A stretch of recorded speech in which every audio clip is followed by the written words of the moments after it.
لو انت داخل كليه جديد ايا كانت هي نظريه ولا عمليه وعاوز لابتوب علشان يساعدك في الكليه، او لو عاوز لابتوب علشان تلعب عليه او تشتغل عليه في الجرافيكس او اي حاجه تقيله، فالنهارده هنتكلم عن واحد من اكتر اللابات اللي عليها طلب كتير في الفتره الحاليه، وهو الاسوس تاف اف 15. اللاب ده بيجمع بين الاداء القوي والسعر المعقول، وده اللي بيخليه اختيار ممتاز جدا للجيمرز وللناس اللي عندها شغل تقيل على اللابتوب زي طبعا المونتاج والجرافيكس وغيره. في الفيديو ده بقى احنا هنفصل كل حاجه عن اللاب ده علشان تعرف اذا كان مناسب ليك او لا، فيا ريت تشجعني بسبسكرايب ولايك. ويلا نبدا في اول حاجه، واول حاجه هنتكلم عنها وهي التصميم بتاع اللابتوب. اللاب بيجي بتصميم عسكري قوي واللي يعتبر هو جزء من هويه سلسله الطف عامه. جسم اللابتوب مصنوع من خليط من المعدن والبلاستيك. انت عندك الجزء اللي فوق ده مصنوع من المعدن، وباقي اجزاء اللابتوب كلها مصنوعه من البلاستيك، ولكن هو بلاستيك متين. يعني انت لما بتضغط عليه زي ما ظهر قدامك في الفيديو مش هتلاقي ان اللابتوب بينزل كتير قوي. انت ممكن تحس ان في الفيديو الضغطه باينه جدا، بس ده بسبب التصوير، لكن هو في الاساس خامات اللابتوب متينه جدا، ومش هتلاحظ ان في اي علامه من علامات الرخص. والتصميم ده متوافق مع معايير عسكريه. يعني اللابتوب ده اتعرض لاختبارات كتير منها الاهتزاز والسقوط ودرجات الحراره العاليه والمنخفضه. واللابتوب ده جايب لونين، لون اسود ولون جراي. واللابتوب جايب وزن 2300 جرام. انت هتحس ان الوزن ده كبير، بس بالنسبه للابتوب جيمنج فالوزن ده قليل جدا. يعني انت هتقدر تشيله وتتنقل بيه بكل سهوله. وعندنا بقى شويه تعليقات على التصميم. اول حاجه انت بتقدر تفتح اللابتوب بايد واحده، يعني انت ما بتحتاجش ايدك الثانيه علشان تفتح اللابتوب. وحاجه ثانيه وهو اهتزاز المفصله بتاعه اللاب، هي بتتهز بس مش قوي.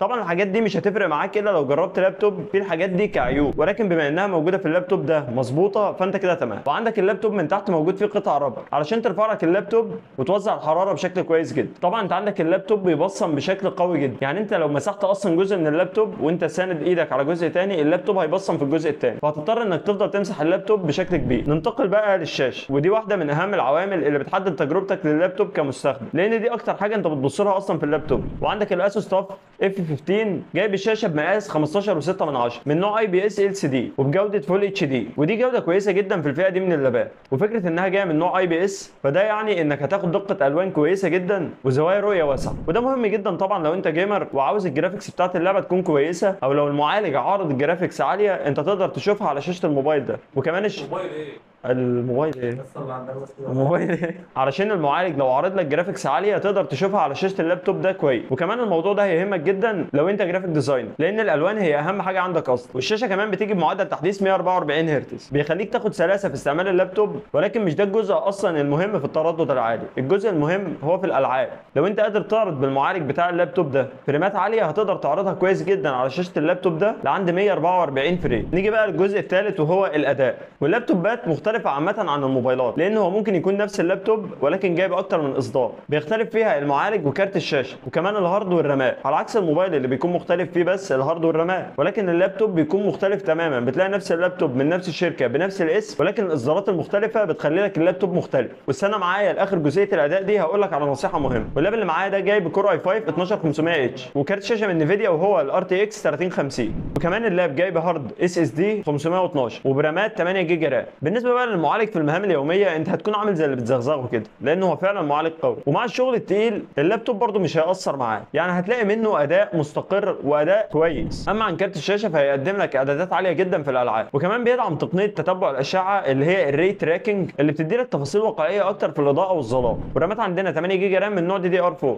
واللي بيخليك تقدر تشغل اكتر من برنامج في الخلفيه. ولكن انت هتقول لي ده 8 جيجا رام بس، دي مشكله بتصيب كل اللابات اللي في نفس الفئه السعريه، بسبب ان دي فئه سعريه حاليا بقت قليله، فانت مش هتلاقي ان فيها تنوع كبير. فعلشان كده هتلاقي ان كل اللابات بيقل فيهم الهارد والرامات. والنصيحه بقى اللي انا عايز اقولها لك في اخر جزئيه الاداء هي عن انك لما تختار لاب يا ريت تجيبه باعلى معالج واعلى كارت شاشه، حتى لو هتتنازل في الهارد والرامات، لان بعد فتره لما يتوفر معاك فلوس ثانيه هتقدر تزود الهارد والرامات، ولكن بالنسبه لك المعالج وكارت الشاشه ما بيتغيروش. ممكن في بعض اللابات بيتغير فيهم كارت الشاشه ولكن ده مش متوفر قوي. وطبعا انت عندك الهارد من نوع اس اس دي علشان تنقل البيانات بسرعه، وعلشان لما تيجي تفتح العاب او اي حاجه تفتح معاك باسرع شكل. ونيجي بقى للجزء الرابع وهو التبريد. والتبريد ده يعتبر هو تكمله لتجربه الاداء، لان من اكبر التحديات اللي بتواجه اللابات الجيمنج هي الحراره. واسوس بقى عالجت المشكله دي في التاف اف 15 فجابت لك التبريد باربع فتحات وبمروحتين، وكل مروحه فيهم بتشتغل بقدره عاليه جدا. والمراوح دي شغاله بتقنيه الانتي داست كولينج اللي بتمنع تراكم الاتربه جوه المراوح وبتضمن لك انها بتشتغل باعلى كفاءه. وكمان في تكنولوجيا ثانيه اسمها السيلف كليننج كولينج اللي بتحافظ على اداء التبريد بشكل ثابت ولمده كبيره، وبالتالي درجه درجه حراره اللاب بتفضل منخفضه ومستقره لوقت طويل، حتى مع الالعاب اللي بتستهلك المعالج او مع البرامج اللي بتحتاج معالجه عاليه برضه درجه حراره اللابتوب مش هتبقى عاليه قوي. نيجي بقى للجزء الخامس وهو البطاريه. بالنسبه للبطاريه في اي لاب جيمنج ما بتكونش اكتر حاجه عمليه، وتحديدا لانك دايما بتكون شابك اللابتوب في الكهرباء، وده طبعا مش هيضر اللابتوب لانك بتكون مشغله على وضع الكونزرفيشن مود. ولكن اللابتوب ده لو انت هتستعمل البطاريه بتاعته هتقضي معاك 5 6 ساعات من الاستعمال العادي، التصفح، الفرجه على افلام. وطبعا لو هتلعب على اللابتوب هتلاقي ان البطاريه نزلت جامد، يعني ممكن يقعد له ساعتين ولا حاجه. واللابتوب بيجي مع شاحن قوي جدا بقدره 200 واط، وده اللي بيخليك تقدر تشحن اللابتوب بسرعه كبيره جدا. ولكن انت طبعا مش هتحصل على افضل اداء من اللابتوب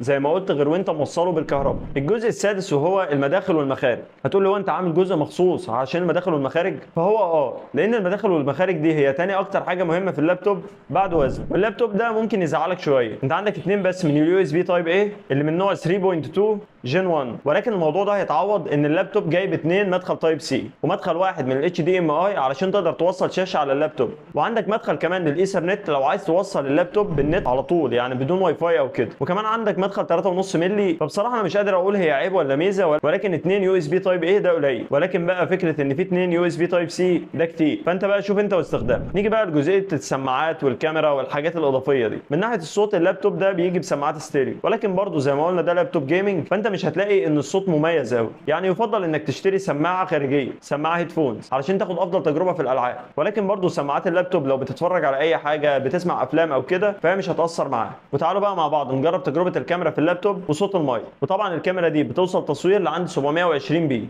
ودي كده تجربه الكاميرا في اللابتوب، وده صوت المايك بتاع اللابتوب، وده كام.